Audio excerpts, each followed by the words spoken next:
USB devices are easily one of the most convenient ways to move your data from one computer to another.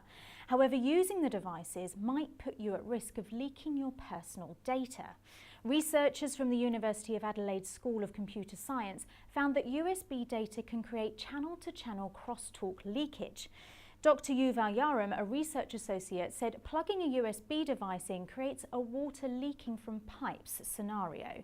When you plug a USB in, the device sends signals to your computer which often contain sensitive information. This can include keyboards, card swipers and fingerprint readers. This information is not protected by either device. Dr. Yaram stated, "Our research showed that if a malicious device, or one that's been tampered with, is plugged into adjacent ports on the same external or internal USB hub, this sensitive information can be captured.